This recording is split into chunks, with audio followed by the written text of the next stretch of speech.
afternoon, ladies and gentlemen. I think this is going to be the best panel of the conference. I have the great pleasure of moderating this panel with starting from Bettina, Viktoria, Hugo, and Giles on a very important topic, given also obviously what we've seen with the explosion of ChatGPT in recent months. Actually, people are now really actively talking about regulation. How do we make the most of the benefits that innovative technology brings to society, to our own lives, while mitigating some of the risks around potentially some of these risks around jobs and privacy and many other problems that these technologies can bring. So today's panel, we have a fantastic cross-section of industry experts, and I'll let them introduce themselves in a sec. And we're going to explore some of these regulatory challenges and risks, and hopefully also examine some of the solutions that we can move forward with, particularly for businesses here today that are interested in these issues and want to make the most of these new technologies as they expand globally. So without further ado, maybe let's start with Bettina at the very end, and if we can just kind of do a very quick self-intro, let the audience know who you are and what you do, and we'll kickstart the conversation. So Bettina, do you want to start first? Yeah, sure, thank you. I'm Bettina Offray, you can read it up there, and I'm a lawyer in Germany. I've been in the business of immigration inbound to Germany for the past 18 years. And we experienced that from the beginning, law was very traditional, and writing memos using a computer more or less as a typing machine. And nowadays, we have evolved into using databases, getting our own software written and coded, what we need. And you've seen the government also becoming more and more tech-affine. And I think that's the perspective I want to...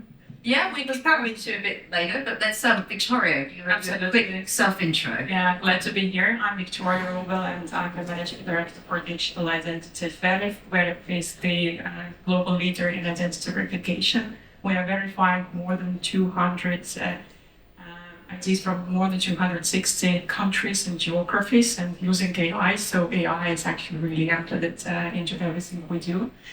And my experience in technology for the last 20 years, so I've been building and scaling global businesses and products, and working. I was really lucky to work with disruptors in tech and pioneers. For example, Skype. I was part of early Skype, so I've seen, if something comes in, disrupts it, and there is a next wave of innovation coming, and also Meta into it. So technology seems like a technical concept, but it is so much embedded in how we can solve existing and new emerging business problems in a new and different way, where by applying what is we call the new tech, and happy to bring my perspective here. Thanks very much. Hugo. Good, I'm back. Now with Hugo, not Mookie. But my past is management consulting, so in the emerging technology space, and again, working with business and also with entrepreneurs on what that means today, and what that means both from a business perspective, a consumer perspective, but also from a legislative at some stage, especially with blockchain and AI, because there are a lot of spaces that need to be fine-tuned. So that's been most of my experience for the past decades. And I've come from the analog communications business world into what technology means to now what, metaverse, where there is no physical world. So fascinating experience. Fantastic. And Giles. Thank you. So Giles, I've spent the last 2 decades and have the scars to prove it, as a regulator, policymaker, lobbyist, various other things. So really focus has been regulation in, actually, I like what you just said, the analog financial services industry. And I now find myself the last year or so in the crypto and blockchain world. So really interesting to see the differences between the two, but actually some similarities in terms of the policy issues and some of the considerations which we'll get into. Yeah, great. And just very briefly, and myself, I'm Pinto. I founded Deriskly with a group of Oxford computer scientists 2 years ago. I was here at last year's conference, and I am also a professor in law and technology. So let's kick off the conversation about some of the key industry trends that you're seeing in terms of innovative, disruptive technology. So maybe we start again with Bettina. In the immigration field, what are you seeing? Well, basically, I see that. Well, let me explain how immigration used to be Sure. some couple of years ago and how it's today. Yeah, Some couple of years ago, if you wanted to move from one country to another, you tried to find an advisor in the law office or relocation consultant, whatever, and then you rang them up or you contacted them by email and asked them how that worked. And then there was a lot of discussion going back and forth between that person and the customer on one side and and the advisor and the government on the other side.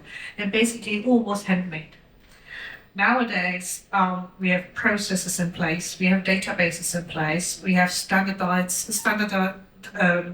descriptions of what to expect in place, and we're just 1 second away from asking our customers just to upload the documents, having AI read through the documents, getting out all the data that's needed, and even have, not yet there, but it's in the planning stage of having automated decision making as well.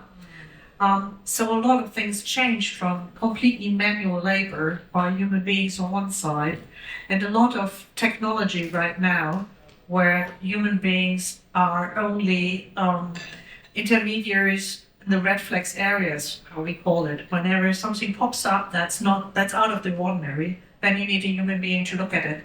But apart from that, it's all machines. fascinating. Are we seeing these trends as well in terms of automation, Victoria? Yes, definitely. And I think there are two aspects. The first aspect is how many technologies are applied in the business and the businesses who are scaling, who are growing, going international. And another thing, how quickly they now apply it for automation. It's just the acceleration is massive, and it happened in the last few years. First of all, I remember in 2019, it was a fintech conference, and there was a track around AI, so in 2020. And the key topic was chatbots and customer support, Yes. kind of things. Mhm. Look, we are to 2023, and what is happening in the world, and it's just we're 4 or 5 years later. It's a new world, and the automation. It's not about anymore, how we can improve efficiencies in the companies and make better customer experience by having better access to, Q&A and knowledge base. It's just disrupted so quickly. And the disruption is happening on so many different layers. You look at the infrastructure, you look how, the AI is able to analyze thousands and thousands of different variables in real time, make decisions, and today financial services, again, the decision is just using those credentials, using variables and making that answer. And at the same time, there is another innovation happening, not only in automation and not only in how technology is applied, but how companies and people use the technology. I've been talking to Fortune 100 company, like it's a big company, and they said to ChatGPT, what they're doing, they are scaling their business by prototyping in 1 week different product concept, and taking them to the market and experimenting really fast. You can launch a product concept in 1 week. And I don't know if it's a good or bad, and there is a dilemma of compliance and regulations. This is what is happening, and it's fascinating, and it's massive. It's really just like a real race now between not just big tech, but also startups, and that's very fascinating. And Hugo, are you seeing this also in your sector? And if you want to elaborate on this race, this tech race? Yeah. First, I'll ask a question to the audience. How many of you remember Symbian operating system from Nokia? Roughly 10% of people, right? That was the concept of the application marketplace that Apple successfully launched in 2007. And the reason why they were successful where Nokia wasn't right? And there's still like this big picture of the video that I remember of the Nokia CEO in tears saying, "We did nothing wrong, yes, yet we still lost," right? Which is sort of the dangerous area where we are right now. But I'm telling the story because I think that transition is the transition we're witnessing now with AI, is the fact that the user interface, the access to the technology and the exploration of the technology has been democratized because you've removed the technical barrier for anyone doing anything with internet access, which by the way is more than 100% theoretically of the planet, but at least 80% of the world population has access to an internet connection, at least via smartphone. Anyone can go in and actually explore with ChatGPT. Yeah. I mean, it's tremendous, right? We're talking people that don't even have running water in their houses or don't even afford money, having access to a technology which is so transformational in what they were able to do with it. Literally can transform us into superheroes, right? In their specific areas, with all of the defects and faults that they carry as well. Yeah. But this is the moment at which this transformation is occurring. So I have no doubt that all of those companies that are deployed in 1 week, and there's a beautiful trend happening on social media around, I've gotten ChatGPT to be the boss, gave it $1,000, and let's see how much money it makes, right? Yeah. Maybe how much money shouldn't be the question, but I am very curious to see where that leads us. And I'm pretty sure that in 6 months to 12 months, we'll start seeing almost like the fallout of these frugal experiments in very concrete opportunities to both, enhance business, but also to enhance society as well. Yeah, so we are seeing a gold rush right now in AI, and that brings me then to the other kind of emergent technology that at least we've been speaking about around blockchain is I mean, where is it at the moment, Giles? I mean, are we going to see this sort of mainstream adoption of blockchain technology like we've seen with AI the last few months in the near future? I thought you were going to call it digital gold for a moment. We talked about the gold rush. So blockchain technology is certainly not new. I think it celebrated its 13th birthday actually fairly recently. There are two really critical developments, I think. Firstly, the building on top of the existing technology in terms of the use cases for recording, verifying, sharing information, which is the fundamental concept of blockchain, and then the kind of crypto piece. And really the way to think about this is, crypto is going to do for money what the internet did for information, and where are we in that sort of journey? Certainly the blockchain and crypto space has had a challenging run recently, and I think that's brought to the fore some of the concerns and sort of policy concerns around the privacy issues, and then some of the concerns, I think, from the way in which the financial system is kind of transforming. The way certainly I think about this is blockchain really has the potential to flip on its head the relationship between data and process. What I mean by that is, for example, if you're paying a member of staff, you kind of have the input of the data that they did the job, and that then triggers the process of, we're going to pay them their compensation for this 2 weeks or this month or whatever it may be. Blockchain flips that around and says, we have a smart contract, we can use the process of them having done the work to then automate the kind of the data point at the end of it, which is they're going to get paid sort of X amount of compensation. We haven't really seen that sort of adoption yet. And then you need the kind of crypto piece, the transformational piece around cross-border and international payments to kind of sit on top of that. So I don't know if we're at the gold rush kind of point yet. I keep feeling we are, and then we seem to hit a bump in the road and kind of push that back. But, So maybe in some ways one of the challenges is, we are maybe still working with more traditional lens when it comes to regulation that may not sit with these kind of disruptive technologies. I mean, how do you think in terms of regulatory trends, maybe we go back to Bettina, where do you see these trends going? And how, what are the benefits and drawbacks of maybe creating more standards around regulatory standards around these new technologies? I think in the last panel, we've already heard that ethics is a huge and very important part of the whole story of digital disruptions, because we have to reconsider what we can take out of the technology, what's good, and what might prove harmful in the end. So I think there are a lot of positive outcomes. Many business operations can be more scalable. Many tasks that are currently very awful to do repetitive about 100 times again and again can be done by machines, which is very nice. Then on the other hand, we have to see wherever the machines or wherever the technologies that can be used to keep human beings from travel freely, from getting access to whatever part of the whole story they are entitled to. And just let me give you an example. In the Netherlands, for example, they were using artificial intelligence in order to prevent fraud in the social security system. And it turned out that the algorithms that were working were not correct, and they blamed many families for being fraudulent users of social security, which weren't actually. And it took them years to find out that it was a mistake. So for years and years, many families suffered greatly because of technology gone wrong. Yeah. And because regulators were not there to protect them.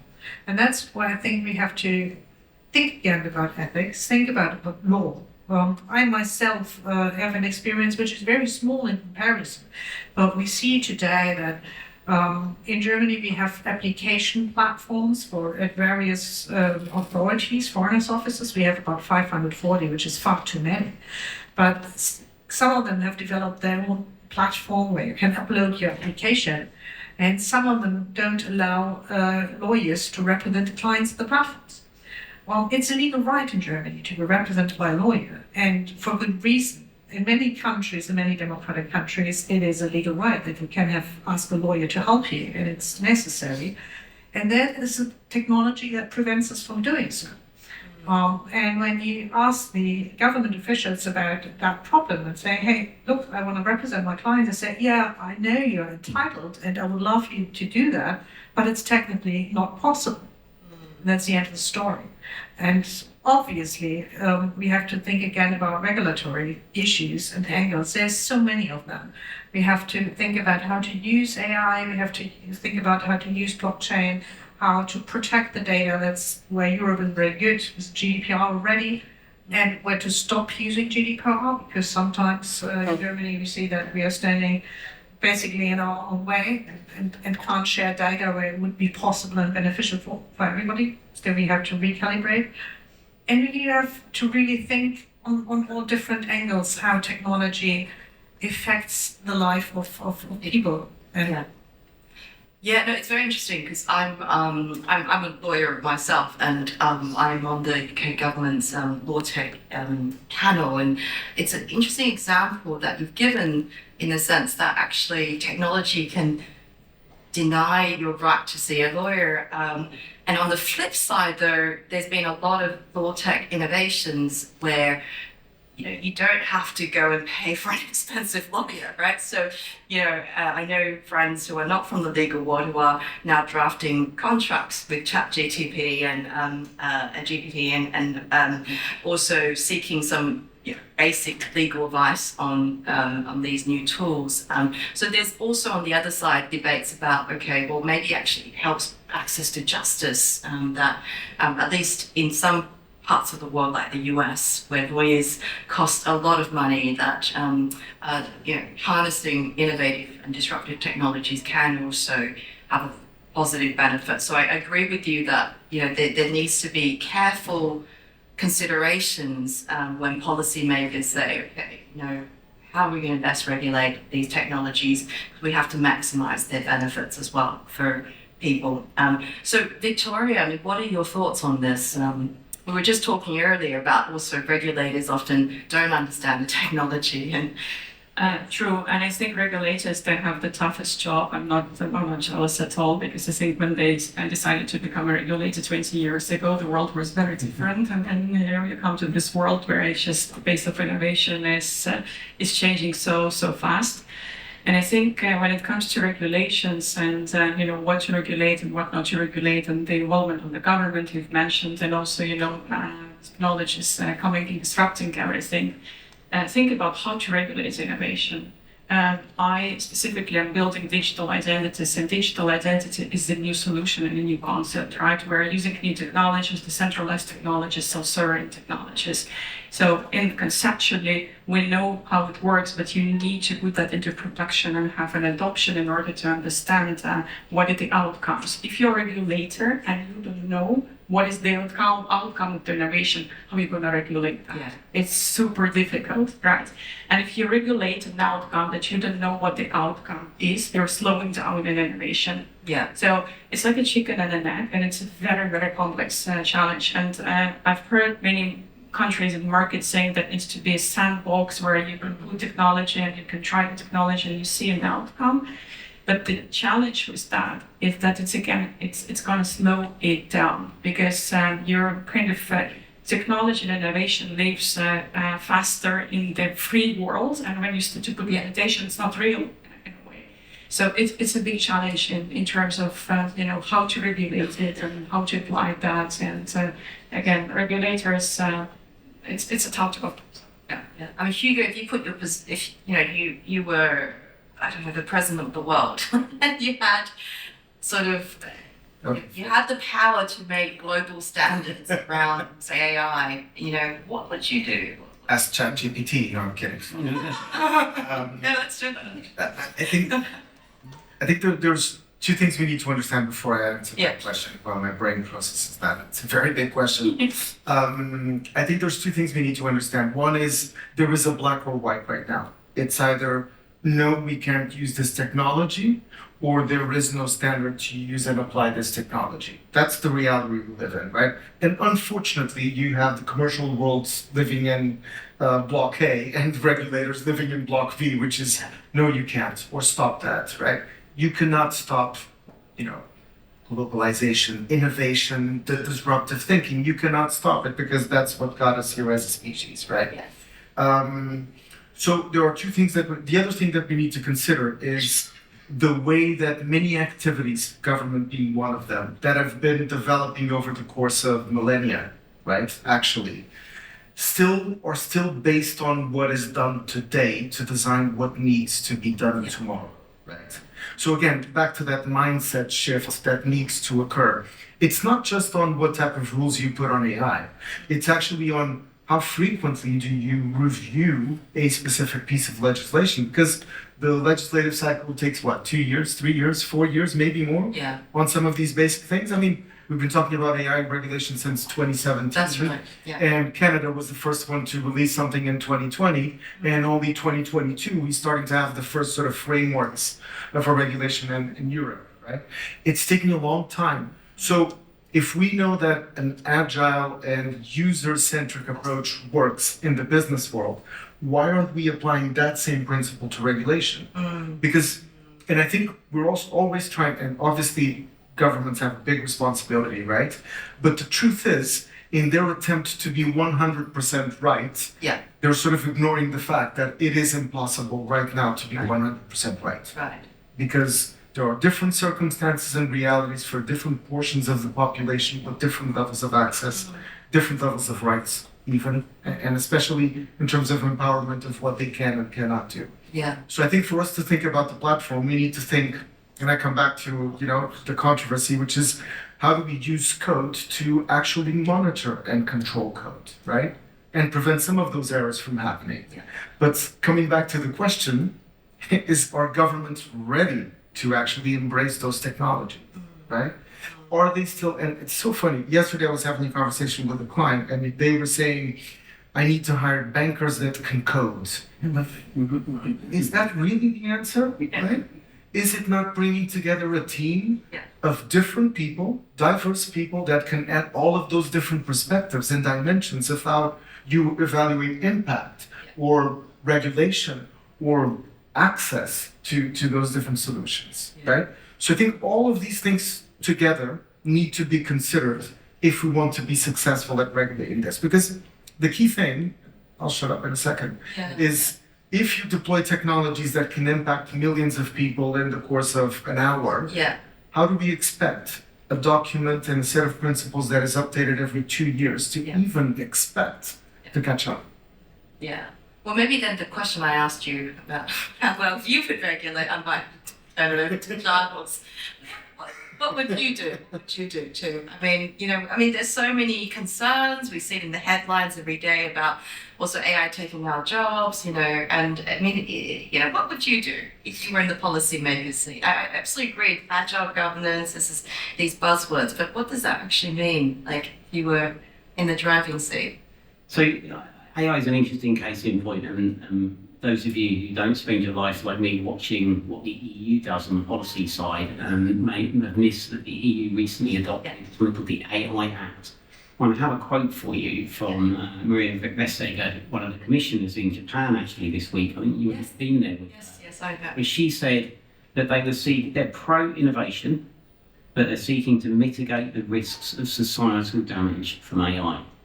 Now, those two bits of the sentence don't necessarily sit and reconcile with each other, and I think this is the tension we're seeing with AI and the ChatGPT developments have accelerated policymaker thinking on that, but also on privacy and data. Bettina mentioned the GDPR, and the fundamental premise of that is you have a piece of data on someone's identity. How do you deal with that? The right to be forgotten, controlling their data, processing their data.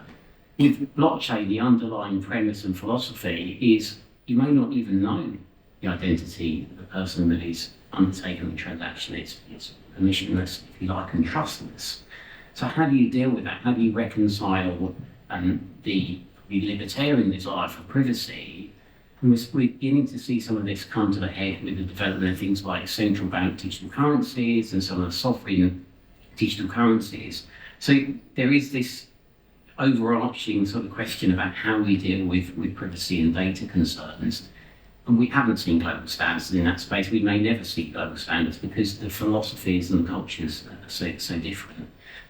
So that's a long way of not answering your question, being a formula regulator. Yes. But I will try and find a way of kind of, balancing those pretty fundamental public policy questions, while still being pro-innovation, coming back to Ruubel Steger's kind of statement. I'm not sure trying to mitigate risks of societal damage, that's a very laudable public policy goal. Doing that in a pro-innovative way is the kind of challenge I think out there. Bettina, you want to come in? Yeah, Victoria, I wanted to add by listening to the others, maybe the answer is to have a real-time regulatory AI that is just, real-time, the technology is evolving and it's starting all the regulations real-time, making them fair, data privacy and transparent. So that's... I will add something to that with a human in the loop. Yeah, Exactly. yeah. Right? Because I think that balance is key. I think it would be great to have something like that, but I'd also like to have a pony. But seriously, when I look at my government, and it's probably not one of the smartest in the world when it comes to technology, but it's also not one of the dumbest, so maybe an average one. And when I look at my government, they haven't even realized something like quality management that every company does. Coming from there, from a way to have administrations and regulators, basically from the last century, moving ahead into 2023, where we're talking about artificial intelligence, that's a huge step. And I really can't see the government solving that puzzle right now. I think the idea of getting Hugo to help them out is pretty smart, but I still crossing fingers that they will catch up one day. One day. I would definitely go to education though. Yeah. Because definitely, at least if we're in difficulty in solving the problem of everyone that's already part of the problem, Yeah. at least empower the newer generations to be prepared to solve this problem for us. Right? The only problem is that they turned to ChatGPT to ask how do you do an essay, and so there's huge debates right now, and on those of you who read the FT this morning, education company shares have slumped because of ChatGPT, Pearson's, etc. So, but with 10 minutes left, I actually do want to engage more with the audience because this is obviously a very hot topic. So I'd like to turn to the crowd and see whether there are questions around panelists. Yes. Cool. I'm going to selfishly take one. We've got a lot of sort of lawyers and tax advisors in the room, all areas where mistakes can be very costly. So obviously, marketing can jump on a GPT and write some creative script very easily. How do you think people in these sort of professional services should approach adapting technology? I think Bettina, you mentioned a lot of the manual work can sort of be done now until there's just something out of the ordinary. But it is a risky area, I guess, to trust the computer to make the decision. How would you sort of advise companies start to look at bringing this in? Well, actually, I think there's two aspects that we have to look at. One is talking about data privacy.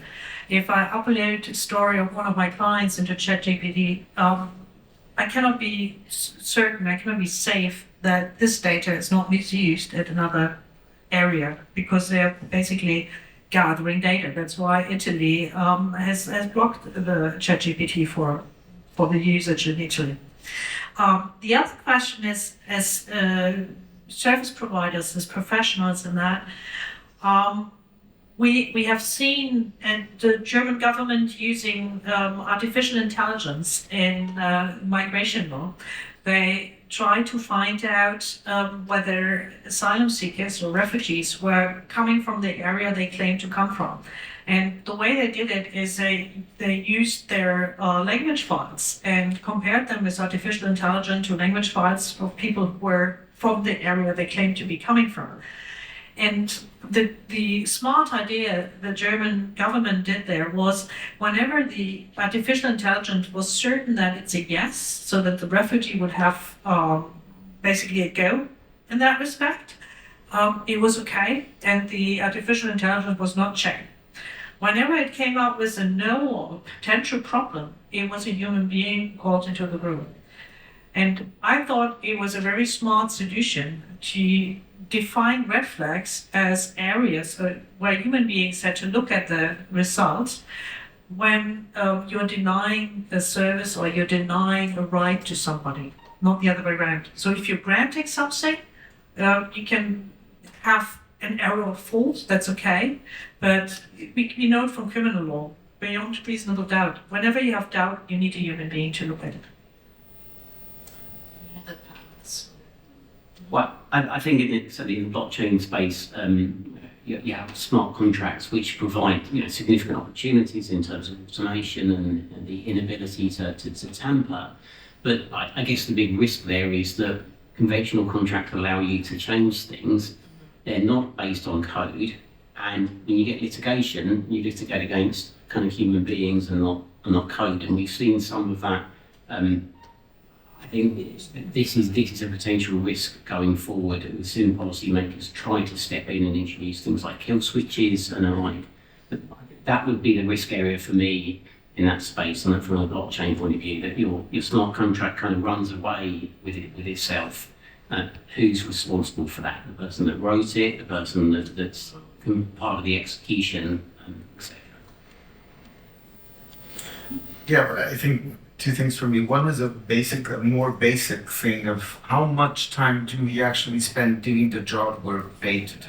Mm-hmm. How many ancillary and boring and repetitive and non-added value tasks do we spend doing to be able to do our jobs, right? And I think it's massive. So looking at professional services and law particularly, how much of the fees that actually you pay are actually for interns to read endless amount of documents and find two words in those documents that are then going to make them relevant, right? I mean, I can assure you that AI is much better at that than a human being, right? And the degree of error is much lower if you use it. So I think, again, it's bringing a little bit of common sense around where is it applicable, where is it not? And the key thing is the human in the loop for me is the big thing that needs to be there. But again, I think blindly trusting that AI is, whenever they say yes, it's yes. Yeah. You need to have the transparency mechanisms to be able to understand what is the data used for that. Because, having worked in consulting, like even in the finance world, the definition of a company from a data perspective can have a lot of different data points used. And those data points can represent significantly different realities when you're trying to interpret what they mean in a specific context of a litigation process, of a piece of regulation, etc. So I think, again, this is where that diversity of stakeholders looking at the problem, understanding the impact, and designing the solution needs to be there side by side. So it can't just be technology is the answer. It can't just be people are the problem, right? Probably truth sits in between these two. Just based on the experience that we have, I think it really resonates. It's a combination of the things. So I believe that there will be no future, maybe in 100 years. Never say never, but the aspect of using an AI and a person, it's always be collaboration. We see more automation, so things that don't matter, like they are not adding value and can be done automatically. This needs to be offloaded to the new technologies, but you need a human being who is the AI is collecting the knowledge that lives out there. It's not creative. It's not creating anything new, not yet. That's where the person is coming in. So this collaboration, I think it will coexist, and finding within the company, that balance of the collaboration, where to apply AI, what is the role that people playing in that, and how to make the best outcome of it. I think that's what companies need to think about, how to build a strategy and how to enable the teams to experiment, apply AI, but also, to continuously evolve the technology with the help of employees and humans. But I like what I'm hearing is that actually it's us that's ultimately still in control of this technology, which I love this because it really is going against this narrative we're seeing in the headlines, I think, the last few months about AI taking jobs, AI, basically posing, such risk to humanity. So I think at the end of the day, what I'm hearing is that actually we're the ones still that's capable of controlling this technology, despite the narrative the dominant narrative that we are seeing in the headlines. So we have time for one more question. Yes, gentleman at the front here. Very, very good, interesting discussion. What's really bothering me is the topic here, bridging privacy and security. Who controls this data privacy, data security, and on which the whole metaverse is based? Do you can give some thoughts there? Well, I can say ideal world, nobody. That's that we. I think it comes to the aspect of decentralized technologies, self-sovereign identities, for example, that we are owning and controlling our data, because data belongs to us and not belonging to the companies or businesses. So that would be my very short answer. I think we have to understand the different dimensions of owning data, right? You have a technological dimension. Where is it stored? Where does it sit? Who has access to it? Second one, which is who can process it and make something with that data. Then ultimately, who is the owner, but how can they access the other two layers and control those other two layers? I think GDPR almost tells you like what you cannot do, and it's the stick, right? If you do it, you'll get like 4% of your global turnover as a fine. It's a good starting point because stick is understood very quickly by the human mind, right? But ultimately, understanding how those borders need to work together to enforce all of the rights that you should have by data that your activity and your persona generates and imprints and then makes available in a specific data set for a group of people to use, actually is part of your rights as well. So it's not just restricting the access, it's actually empowering and giving accountability to people for the decisions they make about their information. Right. Sometimes when I think about all those technology developments, I think of my grandfather, who was born in 1900, and in his youth, he never saw a car. They were only horse-driven carriages. And he once told me how the invention of the car changed his whole life. And how in his youth there were no road signs, apart from signs saying, if you want to get to London, you have to go that way. for him it was in Germany, so it was no problem. But anyways, and I think we are on a similar stage of change and development where there are not many roadside, where we don't have that many rules. We don't have that many traffic rules yet. We are still inventing the traffic rules, and we have to see which one are worthwhile and which one are good, and which one are local and which one have become regional and which one become global. If you see a stop sign, you understand it everywhere in the world. It's the same stop sign, but it took quite a while to get to that administrative level of having a stop sign everywhere in the world. And I think that's where we are. Right? That's a great analogy. So Giles, you have the last word. Okay. Did you want to add anything further? I don't think so, actually. No. That's fine. I'm trying to be very democratic here. Yes, we have to wrap up, and I had such a great time in conversation with you all. And just please, everyone, join me in thanking Bettina, Viktoria, Hugo, and Giles.